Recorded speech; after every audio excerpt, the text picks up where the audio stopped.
funny thing is that white supremacy's work is so alive in everything that we do. Even when we have these conversations, you see people pointing out, but they're light skinned, but they're not dark skinned, and all of the stuff. That's all a result of the white supremacy, and we cannot perpetuate it, because if we start having these conversations and diluting, whose pain is valid and whose isn't, we'll never get anywhere.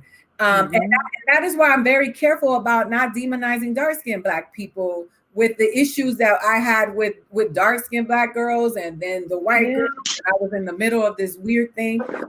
And I always have said, it's none of our fault. It's white supremacy's work, because white supremacy created this bullshit where we have these disparities, and that is how they first divide us. Go ahead. Absolutely. No, I'm just saying, like, a lot of people think that it's just happening in America, and that's also a problem, that we think that it's only here in America. The best thing that white people did was go and divide and conquer.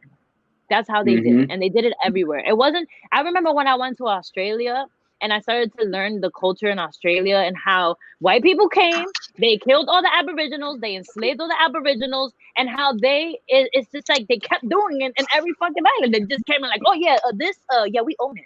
It's like, it's not only happening in America, it's happening everywhere. So for people not to believe in that white supremacy exists is crazy. It's like, that means that you're not, trying to see or understand different parts of the world.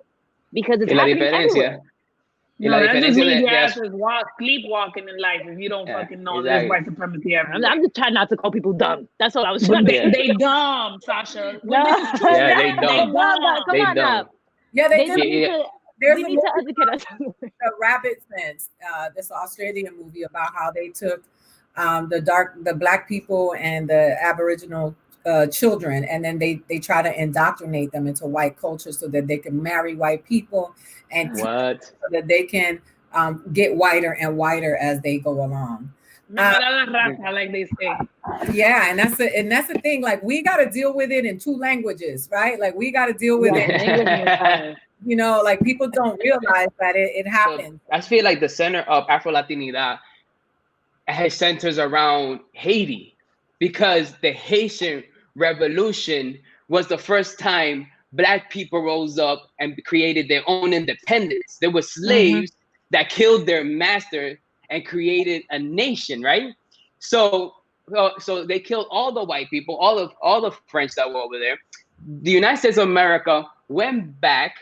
France also went back and had them pay reparation over $10 billion, bankrupting their treasury, to make an example out of them that no Black slave in all of Latin America will dare to stand up to their white masters.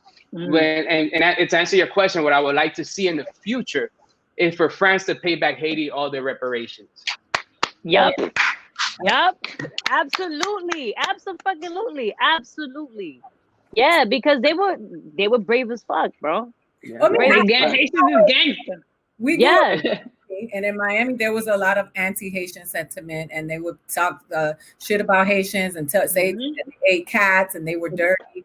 And I always used to say, we should all say thank you to Haitians, because Haitians, kicked the door down for all of our liberation. And listen, no one on this show or this panel has ever ran away from the fact that we are lighter. We are that's the reality of it is. But we don't have conversations with light-skinned people too. We're never going to hear all the stories, because the stories everyone that is a person of color has experienced some level of discrimination. And we do know about the paper bag test. And we do know that lighter skinned Latinos turn around and do the shit to Black people. They do it in America. They do it in Louisiana. I'm Geechee, I'm Creole, I'm this.